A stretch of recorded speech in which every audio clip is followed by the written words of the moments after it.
Se dirigía a llevar a cabo uno de los proyectos más importantes de su vida, pero una luz se le atraviesa en el camino y no solamente le cambia los planes, sino la vida entera. ¿De quién hablamos hoy? Del apóstol Pablo en este mensaje titulado Un proceso necesario. Estoy segura de que muchos de nosotros admiramos al apóstol Pablo y quisiéramos hasta ser como él. Estamos admirados de que Dios lo usara para darnos el contenido doctrinal que tenemos hoy día, ya que a él se le atribuyen la mayor parte de las epístolas en el Nuevo Testamento que incluyen el fundamento doctrinal de la iglesia.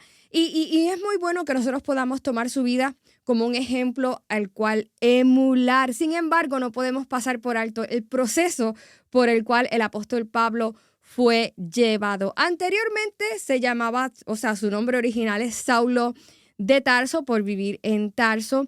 Y entonces, al encontrarse con Jesús, se le cambia el nombre. Es muy importante, amados hermanos, que nosotros podamos echar un vistazo un poquito más profundo a cuál fue el proceso de conversión y de formación del apóstol Pablo. Porque a veces decimos, bueno, se encontró con la luz en el camino y de momento comenzó a predicar y ya. Pero ¿qué implicaciones pudo haber tenido este encuentro en la vida y el corazón del apóstol Pablo? Lo primero que sucede cuando el apóstol Pablo se encuentra con esta luz en la que Jesús le habla es que el apóstol Pablo se da cuenta de que él es el malo y Jesús es el bueno. Contrario a lo que él pensaba en todo este tiempo que él persiguió a la iglesia, que inclusive fue responsable de la ejecución de creyentes, uno como Esteban, por ejemplo, él fue el que estuvo ahí para confirmar la ejecución de Esteban, que se conoce como el primer mártir de la iglesia. En todo ese momento que él pensaba que él estaba afirmando, que él estaba apoyando y que estaba persiguiendo a los creyentes y estaba apoyando la matanza de los creyentes, él pensaba que él era el héroe de la película. Pero ¿qué sucede cuando el apóstol Pablo se encuentra con Jesús? Que se da cuenta que aquí el malo era él y el bueno es Jesucristo. Miren, si hay algo que sucede con los creyentes que verdaderamente tienen un encuentro con el Señor es que se dan cuenta de esta realidad. No importa cuántas cosas hayan hecho buenas en la vida, el encontrarte con la luz brillante de Jesús, con la santidad del Cristo resucitado, te hace consciente. El Espíritu Santo lo primero es que te hace consciente de tu pecado y de tu maldad. El apóstol Pablo había hecho muchas cosas pensando que él era el héroe y los demás eran los malos. ¿Y cuántas veces nosotros somos iguales? Pensamos que en esta historia nosotros somos los buenos y todos los demás son los malos y llegamos al punto de victimizarnos que cada vez que nos pasa algo es porque alguien más tiene la culpa. En el momento en que el apóstol Pablo se encuentra con Jesús, se da cuenta de otra realidad. ¡Wow!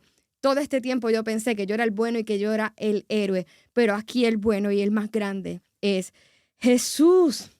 Así que lo primero que Dios hace en la vida de aquellas personas que se encuentran con Jesús es hacerles conscientes de su maldad y su necesidad de salvación. En ese proceso de transformación, también Pablo tuvo que establecer ahora su identidad en Cristo. Miren lo que dice la Escritura. Entonces el apóstol Pablo se levantó de tierra y abriendo los ojos no veía a nadie. Así que llevándole por la mano, le metieron en Damasco, donde estuvo 3 días sin ver y no comió ni bebió. Cuando Pablo se encuentra con la luz de Jesús, ocurre como una ironía, vamos a decir como una paradoja. Él queda ciego, pero a la misma vez ve la verdad. Ese momento en que queda ciego, él se da cuenta de que la realidad que había construido para sí, la realidad que él había vivido, todos sus esfuerzos no era la verdad, no era lo correcto, no era lo que él pensaba. Y amados hermanos, esto tenemos que analizarlo porque a veces no nos damos cuenta. El apóstol Pablo tuvo que haber tenido una tremenda crisis de identidad y de pertenencia. ¡Wow! Todo lo que yo había creído que era lo correcto no era lo correcto. Yo me creía el bueno y los creyentes y los cristianos eran los malos, pero era al revés. Para colmo, yo pensaba que esto que yo estaba haciendo era lo que se constituía mi hogar y mi familia, pero ahora me di cuenta que aquellos a quienes yo consideré mis enemigos realmente eran mi familia. Yo no sé si usted ha tenido esa experiencia, ¿verdad? Que después de hay algunas personas que yo he conocido que han dicho, wow, yo me mofaba de los cristianos. Yo relajaba a los cristianos y me burlaba de ellos. Yo era un bully para mis amigos cristianos en la escuela. Y cuán equivocado yo estaba ahora. Y ahora yo darme cuenta de que ese hermanito, ese amigo al que yo maltraté en la escuela realmente era mi hermano. Qué tremenda crisis. No pensamos en esto, amados hermanos, pero esa ceguera de Pablo en que dice la escritura aquí que no podía ver a nadie, es como que cayó en oscuridad, es como caer en un hoyo, es como salir del coma. Inclusive, hace unos meses yo conocí a un evangelista tremendo y a su esposa, gente de Dios bien linda, y él me contaba que hace poco, ya él casado, su padre, su familia, les convocan a él y a su hermano, él es gemelo, su hermano es de la milicia y estaba activado en otro país. Y su papá le dice, quiero hacer una videollamada con todos ustedes porque queremos hablar con ustedes. Y él no sabía qué era. Cuando dice que abre la videollamada, toda la familia, parte de la familia están ahí y todos están bien serios. Y para hacer la historia larga, corta, el papá les dice, tenemos que decirles algo, ustedes son adoptados. Y él me dice que al principio creyó que era una broma, pero cuando todos se quedaron serios, él supo que era verdad. Y entonces el papá les dice, y los nombres de ustedes no son sus nombres. ¡Wow! Él me decía eso y yo sentía que era una historia ficción, una novela lo que él me estaba contando, pero él me lo decía y aún con sus ojos aguados, se le aguaban los ojos y él decía, esa es mi verdad. Y él me dice, Lorel, lo más cercano que yo puedo decirte que yo me sentí es como si yo hubiese salido de un coma y yo me diera cuenta que yo estaba en otra realidad. O sea, es otra realidad. Todo lo que yo creía hasta ahí era mentira. Él está en un proceso, ¿verdad?, de terapia, ya ha estado en un proceso de consejería, él ha perdonado y él inclusive ha conocido a su mamá, que lo entregó cuando era chiquito juntamente con su hermano gemelo. Por situaciones de su vida, ¿verdad?, no los podía tener y ella los regaló. Y él me dice, fue demasiado difícil, todavía estoy pasando, ¿verdad?, por ese proceso de sanidad, de restaurar mi confianza, porque ahora yo veo, él me dijo, Lorel, yo llegué a un punto que yo veía un árbol y yo decía, ¿ese árbol está ahí o no está ahí? Porque es como que tú te sientes que tú pierdes el piso, tú no tienes piso. Y él me dice, yo sentí que yo caí en un hoyo negro. Y lo traigo de ejemplo porque fíjense que el apóstol Pablo se queda ciego y es como caer en un hoyo negro. ¿Quién soy yo? ¿Quién era la gente que estaba conmigo? Esto que yo conocí no era la verdad, amados hermanos. Por eso tenemos que tener paciencia, tenemos que tener cuidado con los hermanos nuevos en la fe. Hay personas que vienen de haber tenido una vida en otra religión, en otras convicciones, haber crecido en un hogar con otra fe y de momento se encuentran con Jesús. El apóstol Pablo se encontró con Jesús. Tienen un verdadero encuentro con Jesús, pero eso no quita que caigan en una crisis de fe que tenemos que respetar y a la cual tenemos que ser sensibles. Y no podemos atropellar su crecimiento ni su proceso, amados hermanos. Dice la Escritura que el apóstol Pablo se quedó ciego, estaba temblando. Se queda ciego por 3 días que ni comió ni bebió. Ustedes se imaginan el trauma de ver esa luz, de escuchar esa voz. Y entonces, para colmo, saber, wow, yo no era el bueno. Yo pensaba que yo era el bueno aquí, yo era el malo. Wow, qué tremendo shock. Eso fue un shock tremendo de saber toda esta verdad. Y saber que, wow, las personas que yo herí realmente eran mi familia. O sea, hermano, tenemos que, cuando nosotros podemos identificarnos y relacionarnos con la historia, podemos entender que fue más profundo. Su conversión fue más profunda de la que nosotros pensamos. Y así que tenemos que ser bien sensibles a las personas que llegan, ¿verdad?, nuevas al evangelio, porque, y no ocultar estas realidades. Es más, yo creo que debemos hablar un poquito más sobre la conversión del apóstol Pablo, porque yo sé que hay personas que se han convertido y dicen, Lorel, pero yo me encuentro en una crisis de identidad. Yo no, o sea, vine de una familia sumergida en otra religión, pero ahora vengo aquí y no me encuentro todavía. Se sienten desencajados. Miren, amados hermanos, respetemos ese proceso. El apóstol Pablo tuvo que haberse sentido desencajado. Espérate, ¿qué es esto? O sea, así que vamos a respetar eso y tampoco, ¿verdad? Fantasiemos ni tampoco pongamos las cosas tan livianas. Fue un proceso difícil, pudo haber sido un proceso muy, muy, muy traumático. Y gracias a Dios por la vida de un Ananías. Ananías, un hombre de Dios que fue aquel quien fue a visitar a Pablo luego de que Pablo quedó ciego y dice que la Biblia que estuvo 3 días sin comer ni beber nada. Yo creo que ni dormir podía. Y Ananías fue un hombre de Dios, un judío que fue a la casa fue a donde estaba Pablo y le sanó. Y déjenme decirle que esto no debió ser fácil para un Ananías. Dios le habla a Ananías y le dice, mira, Ananías, te voy a decir algo. Esa persona que mató gente, que persiguió gente de la fe, de tu comunidad de fe, que maltrató a los cristianos, tienes que ir a su casa. ¿Ustedes se imaginan el choque para Ananías? Que yo vaya a la casa de aquella persona que me maltrató, de aquella persona que hizo mal. ¡Wow! No voy. Sí, a lo mejor si hubiese sido yo me hubiese resistido. Pero se necesitan personas como Ananías que estén dispuestos a adiestrar a los nuevos Pablos sin juzgarles por su pasado y sin atropellar su crecimiento. ¡Wow! Qué corazón el de Ananías, ¿verdad? No se dice tanto de la vida de Ananías, no se dice su trasfondo educativo, no se dice, ¿verdad?, cuánto sabía o cuánto no.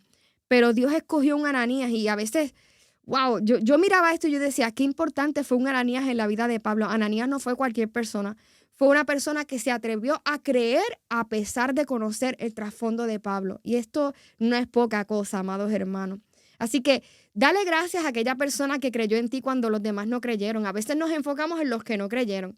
Pero ¿qué tal si también das gracias a Dios? Wow, esa persona creyó en mí a pesar de que sabía de dónde yo venía. Eso también es importante. La Biblia resalta el nombre de Ananías que aparece ahí por un breve tiempo. Pero esto es muy importante porque Ananías, habiendo sido maltratado, como familia de la fe por un apóstol Pablo, fue capaz de decirle que sí a Dios. Sí, yo voy a ir y le voy a sanar y le voy a ayudar en lo que pueda. Sí, a pesar de donde él viene, yo lo voy a hacer. Yo creo que el Espíritu Santo es capaz de hacer la obra en un Pablo como también la hizo en mí. Aleluya, amados hermanos, se necesitan Ananías dispuestos a adiestrar a los Pablos sin juzgarle por su pasado y sin atropellar su crecimiento. Y obviamente se necesitan Pablos dispuestos también a recibir la ayuda y la mentoría de un Ananías. Otra cosa pero muy importante es que Pablo tuvo que entender y respetar el proceso de restauración de la confianza de los creyentes, de aquellos a quienes él había herido antes. Es bien cierto que los creyentes tenían que perdonar a Pablo, porque si decían conocer a Jesús tenían que perdonarlo, ¿verdad? Y que también la Biblia no estipula que pasara mucho tiempo en que esto sucede. Los creyentes como que se alegraron bastante de que esto sucediera y no pasó mucho tiempo en que perdonaron y recibieron al apóstol Pablo. Pero también es cierto que Pablo sí enfrentó resistencia. Dice la Escritura que él sí llegó a recibir resistencia al principio, por lo que tuvo que ganarse la confianza de aquellos a quienes hirió antes, ser sensible y consciente de que ahora tenía que ganarse, que tenía que rendir frutos y que tenía que ganarse la confianza de los cristianos de quienes había abusado antes, rindiendo frutos de arrepentimiento. Dice la Escritura que inclusive necesitó el testimonio de alguien como un Bernabé que era un creyente muy respetado de la comunidad cristiana, que parece que fue parte de los mentores de Pablo, estuvo allí con Pablo. La Biblia dice que eventualmente lo acompañó en sus viajes misioneros y a quien Pablo probablemente rendía cuentas de su vida, le dio testimonio. Bernabé vio el crecimiento de Pablo, la sinceridad de Pablo, y él intercede por Pablo delante de los creyentes para que puedan recibirlo y él se pueda integrar a la comunidad de fe. Y aunque no pasó tanto tiempo, realmente fue parte del proceso de Pablo. Pablo tuvo que entender, tú heriste a esta gente, ahora tú no vas a ir ahí, los vas a mandar y vas a hacer lo que tú quieras. Tiene que haber un proceso en el que ellos vean tu verdadero arrepentimiento. Y miren, una de las cosas más dañinas en las relaciones es cuando la gente se salta este paso. Hay cónyuges que le han sido infieles a sus parejas, a su cónyuge, y bueno, como la esposa al esposo les ha perdonado, ya al siguiente día ya pues vamos a seguir como si nada y vamos a tener intimidad y tú me recibes en la casa y ya, mira, no, eso no es así, amados hermanos, y esto es un proceso muy, muy, muy importante. La persona te ha perdonado, de hecho la persona puede que te ame mucho, pero tú le has roto la confianza. Pablo había roto la confianza de los creyentes y él necesitó inclusive rendir cuentas, que un Bernabé estuviera allí pendiente a su vida para que pudiera dar testimonio de su sinceridad y de su arrepentimiento. Y hay personas, inclusive ministros, que han cometido una falta, que han herido a la iglesia y han sido perdonados por la iglesia, pero después ya quieren ejercer otra vez y volver a su posición al mes siguiente. Y no es así, amados hermanos. Tiene que haber un proceso en el que podamos dar fruto de arrepentimiento. Sí, el Espíritu Santo llenó a Pablo. Sí, Pablo tuvo conversión, de verdad se convirtió, lo capacitó para el ministerio, pero eso no eximió al apóstol Pablo de rendir frutos delante de la iglesia y las personas que había herido. Y a lo mejor tú dices, wow, Lorel, yo me siento mal porque como que yo quiero seguir como si nada, pero no puedo. Mira, es natural. Se necesita restaurar la confianza. Y a lo mejor tú eres el que ha fallado y genuinamente te has arrepentido y dices, Lorel, pero es que no creen en mí. Mira, hay un proceso para ganarte la confianza y esa confianza tú eres responsable de sanar. Nadie que dice amar a Jesús se releva de la responsabilidad de sanar la confianza de sus hermanos, de aquellas personas que han herido. Si tú dices que tú amas a esa persona, tú vas a ser responsable también de buscar cómo restaurar esa sanidad sin perder de vista que sí ha sido perdonado. Porque tampoco puedes decir, bueno, pues no fui perdonado, no fuiste perdonado. Son dos cosas aparte. Van de la mano, pero son aparte. Fui perdonado, pero también me toca esta otra parte y el apóstol Pablo así lo hizo. Pablo también tuvo que mantener su fe personal en medio de su sujeción al cuerpo de Cristo. Dice la Escritura que en un momento determinado, Pablo ve que un Pedro se comporta de una manera con los gentiles, pero cuando vienen los judíos se comporta de otra manera y los trata diferente. Entonces el apóstol Pablo toma postura y dice, vérate, yo sé que tú llevas más tiempo que yo aquí, Pedro. Yo sé que tú sabes muchas más cosas que yo, pero de algo estoy seguro.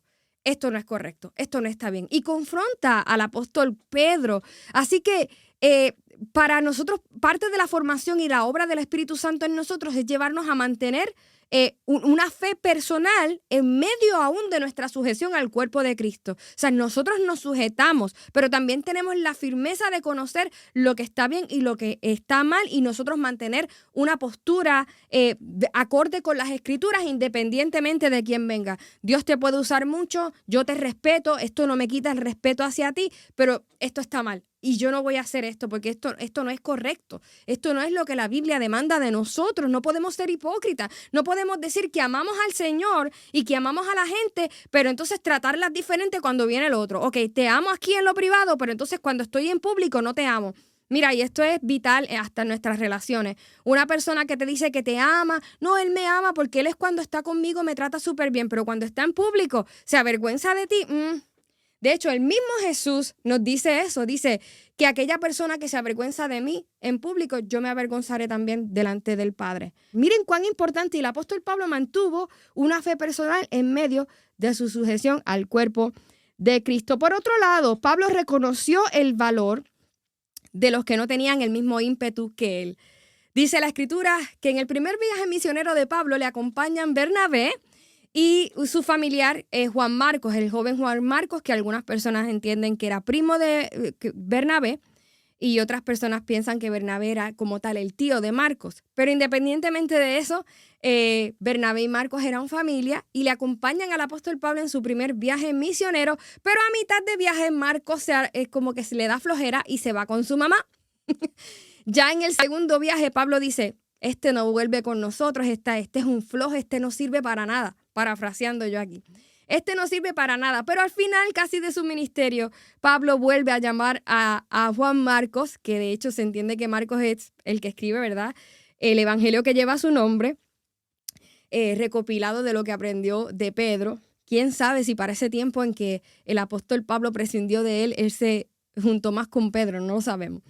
Pero anyways, el asunto es que Pablo tuvo que entender, quizás estas personas no caminan al mismo paso que yo. Qué difícil, ¿verdad? es caminar con personas que no caminan al mismo paso que tú, personas que no entienden la visión como tú la entiendes, que no reciben de Dios como tú lo recibes, que no ven las cosas claras como tú las ves. Qué difícil, ¿verdad? Qué difícil es uno decir, wow, tengo que aguantar un poquito el paso por esta persona. Lo que uno prefiere es hacer como hizo el apóstol Pablo.